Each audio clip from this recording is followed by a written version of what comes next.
Assalamualaikum warahmatullahi wabarakatuh.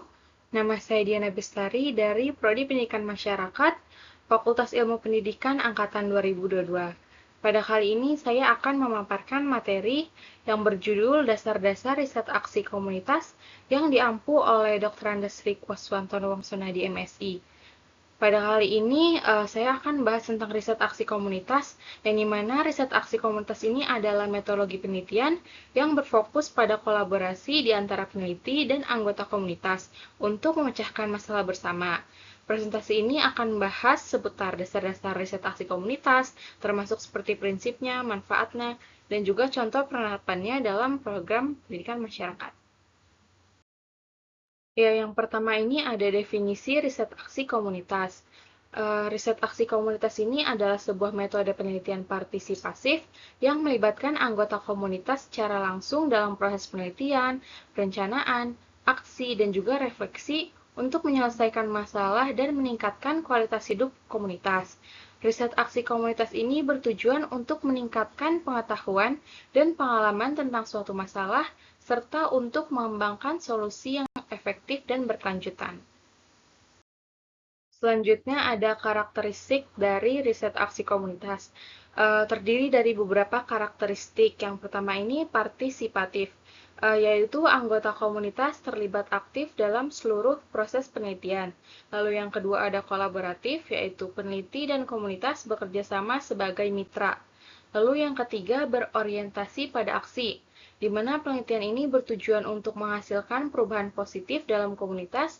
Yang terakhir ada siklikal, yaitu melibatkan proses siklus yang berulang seperti identifikasi, perencanaan aksi, pelaksanaan aksi, refleksi, dan juga revisi.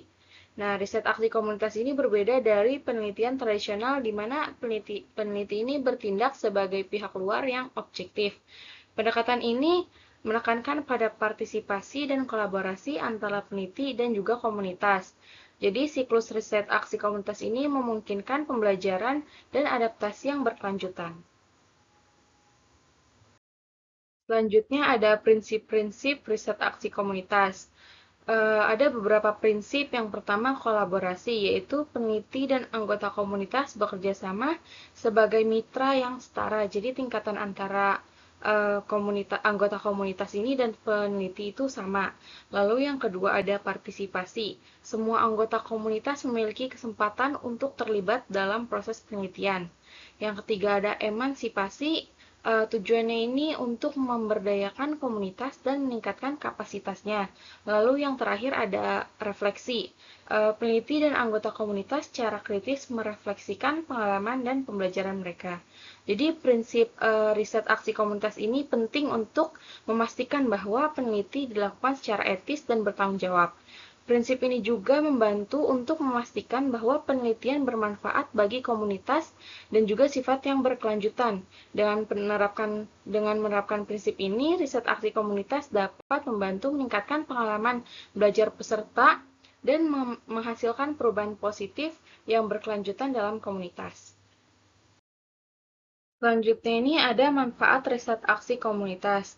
Terdapat beberapa manfaat riset aksi komunitas, yaitu meningkatkan relevansi dan ketetapan penelitian, memperkuat kapasitas komunitas, meningkatkan kepemilikan dan berkelanjutan, memperkuat hubungan antara peneliti dan komunitas, meningkatkan pengetahuan dan pemahaman tentang suatu masalah, mengembangkan solusi yang efektif dan berkelanjutan, dan yang terakhir memberdayakan anggota komunitas. Riset aksi komunitas ini memiliki banyak manfaat bagi komunitas dan juga bagi setiap individu. Riset aksi komunitas dapat membantu untuk meningkatkan kualitas pendidikan dan layanan lainnya di komunitas. Nah, manfaat ini juga dapat meningkatkan pengalaman belajar peserta dengan melibatkan mereka dalam proses penelitian dan aksi. Riset aksi komunitas ini juga dapat membantu untuk membangun komunitas yang lebih kuat dan lebih tangguh. Selanjutnya ada contoh penerapan riset aksi komunitas. Terdapat beberapa contoh. Yang pertama, peningkatan literasi di komunitas marginal dengan melakukan pelatihan dan juga pendampingan kepada anak-anak dan orang dewasa untuk meningkatkan kemampuan membaca dan juga menulis. Lalu yang kedua, pengembangan program kesehatan masyarakat, yaitu bekerja sama dengan komunitas untuk mengembangkan program pencegah penyakit dan juga promosi kesehatan. Dan yang terakhir, peningkatan partisipasi masyarakat dalam pengambilan keputusan, yaitu dengan memberdayakan komunitas ini untuk terlibat dalam proses perencanaan dan pembangunan di daerah mereka. Jadi, riset aksi komunitas ini dapat diterapkan pada berbagai program pendidikan masyarakat. Riset aksi komunitas juga dapat diterapkan dalam berbagai bidang untuk menyelesaikan berbagai masalah. Contoh-contoh ini menunjukkan bagaimana riset aksi komunitas dapat meningkatkan pengalaman belajar peserta dengan memberikan mereka kesempatan untuk belajar dan juga menerapkan pengetahuan mereka secara langsung. Jadi, kesimpulannya, riset aksi komunitas ini dapat membantu untuk meningkatkan pengetahuan dan pemahaman tentang masalah-masalah di komunitas. Riset aksi komunitas juga dapat membantu menyelesaikan masalah, meningkatkan kapasitas komunitas, dan membangun hubungan antara peneliti dan juga komunitas. Riset aksi komunitas dapat membantu untuk mengembangkan solusi yang efektif dan berkelanjutan. Jadi, riset aksi komunitas ini adalah alat yang ampuh untuk perubahan positif di komunitas. Dengan menggunakan riset aksi komunitas ini, kita dapat membantu untuk membangun komunitas yang lebih kuat, lebih tangguh, dan juga lebih adil. Sekian pemaparan materi dari saya, kurang lebihnya mohon maaf. Wassalamualaikum warahmatullahi wabarakatuh.